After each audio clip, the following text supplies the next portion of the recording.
Welcome to my next Better Call Saul Season 3 episode review video. Before I get into that, though, pretty important if you aren't caught up to the point where I am a rewatcher, you're watching Better Call Saul, or you're just not entirely sure, then you definitely need to take the initiative and pay attention to the episode's title, which of course I'll mention as well as put in the description. If that happens to be the case, you find that you're not caught up, it would be my recommendation that you don't watch this video any further to avoid any potential spoilers.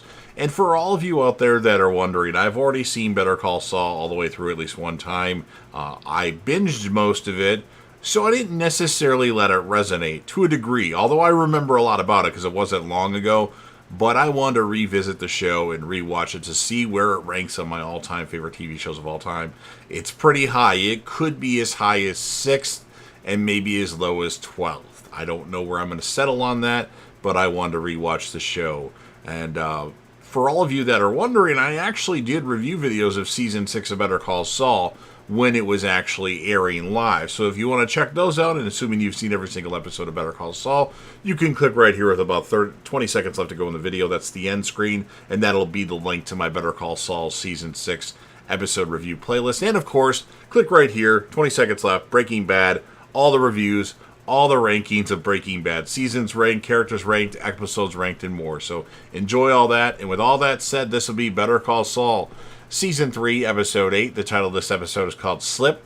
And this will be my review, reaction, recap after just finishing watching the episode. So we start off with a flashback. Jimmy and Marco break into the McGill family abandoned store in Cicero, Illinois. Jimmy retrieves an old metal Band-Aid box from the ceiling tiles, from which he retrieves his childhood coin collection.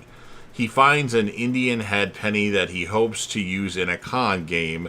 Jimmy explains that he started collecting coins after his father tried to give back a rare George Washington $50, and Marco expresses genuine remorse for Jimmy's parents losing their store, though Jimmy doesn't, and he goes on to say that his family were better off not owning the store, saying that his father was only popular because he was too generous with money, and implies it was solely his fault for the eventual closure. As he and Marco leave, Jimmy takes the Band-Aid tin with him as well.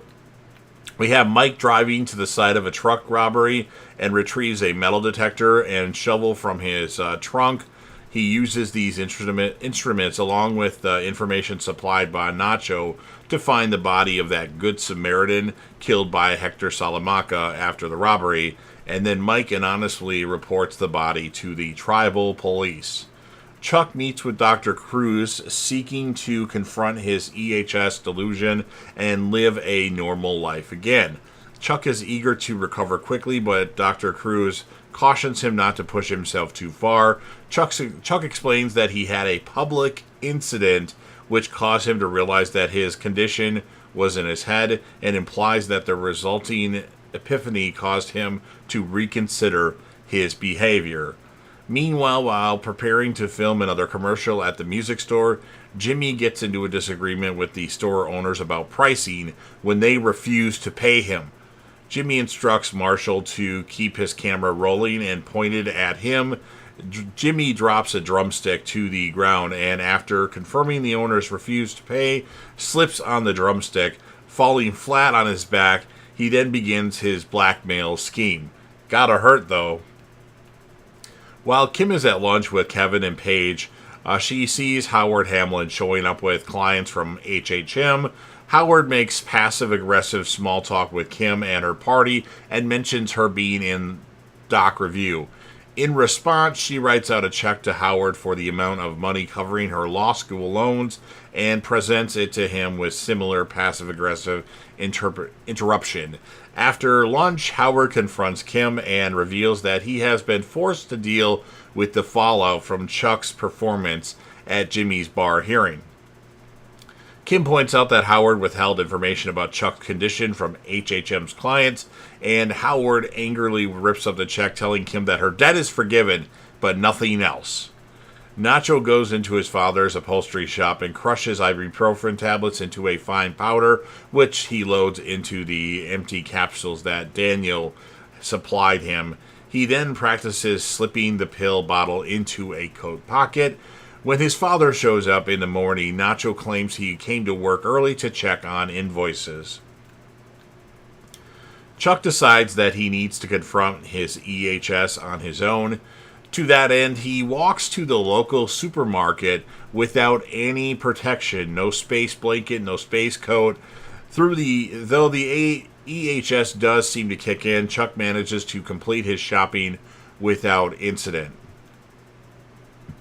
Kim finds Jimmy lying on his back in his office playing the guitar signed by Richie Blackmore, which was given to him from the store owners through his con, as well as selling them the remaining 7 commercials as he had been trying to do. Despite Jimmy's assurances, Kim still expresses doubts about Jimmy's ability to cover his end of the expenses and takes on Billy Gatewood as a second client instead, in addition to Kevin at Mesa Verde. When Chuck returns home, he finds Howard Hamlin waiting outside. Howard is delighted and impressed that Chuck managed to shop by himself, but then reveals he's not here to make a social call. An issue has come up with Chuck's malpractice insurance. Nacho climbs onto the roof of the place that they meet at and breaks the air conditioning or the air conditioner. The restaurant is hot and sweaty the next day. Nacho counts Crazy 8's money. He sees Hector Salamanca take off his coat. Nacho pretends to scrutinize one of the bills in Crazy 8's stack, claiming that it looks counterfeit. Hector asks him to come over so he can scrutinize it. While Hector looks at the bill, Nacho reaches into the left top pocket of Hector's coat, but he doesn't find the pill bottle, and he then accidentally drops the remaining money, which allows him to take the pill bottle from the right pocket. Nacho returns to his seat and swaps the pills with the fakes that had been hidden in the satchel containing the rubber-banded money. He keeps the bottle on his lap while counting the next dealer's money. Once the dealer is gone, Nacho performs the switch under the guise of getting coffee and tosses the bottle back into Hector's coat pocket as he walks by. So pretty slick, but he practiced that. While picking up trash as part of his community service, Jimmy is handicapped by his back pain. A member of the work group, Freddie, asks the supervisor if he can take time off to visit his sick daughter in the hospital. The supervisor allows him to leave, but warns him that he will not be credited with the hours he has worked. Having listened to the conversation, Jimmy instead deduces that Freddie is a drug dealer and that the excuse about the sick daughter is most likely a lie, but offers him a deal. For $700, Jimmy will make sure that Freddie can leave without losing his hours. Intrigued, Freddie accepts the deal from Jimmy. Jimmy then lies on the ground to rest his back, and the supervisor immediately reappears. Jimmy threatens to file a lawsuit against him for various detailed reasons if he refuses Freddie to go see his daughter and Jimmy to rest his back, while allowing both to keep their hours. Panicked, the supervisor relents. Impressed, Freddie pays Jimmy and leaves. Jimmy continues to rest his back, satisfied with his particularly lucrative improvised ploy. Mike looks at the money he took from the truck robbery, removing it from the crawl space under his floorboards. Counting the stacks, he realizes there's no way he can spend the money without attracting suspicion. That night, he pays a big visit to Gus Fring in his office as Los Porros Hermanos, asking him to launder the money so that Mike can give it to his family. He reasons that as Gus is running his restaurants for a similar reason, he might be able to assist Mike. Gus cautions that he and Mike can't be publicly associated given their rivalries with Hector and the consequences that could come of this. He also warns Mike the process will be difficult, which Mike offers Gus 20%, assuming Gus wanted to share. Gus elaborates the difficulties were genuine and he had no intention of taking money from Mike's family, and they shake hands, and that's what ends this episode of Better Call Saul. So very intriguing episode. I was interested a lot.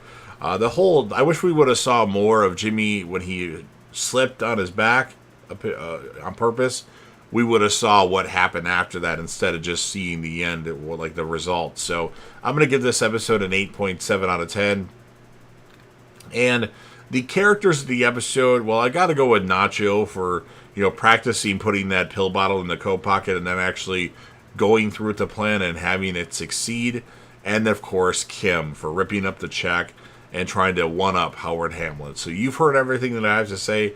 Now it's your turn. If you're a fan of Better Call Saul, Breaking Bad, or El Camino, Breaking Bad movie, which you should be a fan of all those shows or movies, make sure that you Hulk smash the like button. Share this video with a friend. Put this video on any one of your social media platforms. Don't forget to sound off in the comment section about what your thoughts are on this episode of Better Call Saul. What would you rate it, and whom would you choose as your characters of the episode? Obviously, Jimmy is the character for the most part of every episode, but after him, who stands out the most? Remember, I'll put my Better Call Saul Season 6 playlist right here. Click on that link. You'll be able to see all my episode reviews of Season 6 when it actually aired. My Breaking Bad content will be right here. And then last but certainly not least, don't forget that sub button. You're watching the video anyway. Subscribe to the channel, join the team, show your damn support, and be a part of something special. And you never know where you're going to see on JDev TV.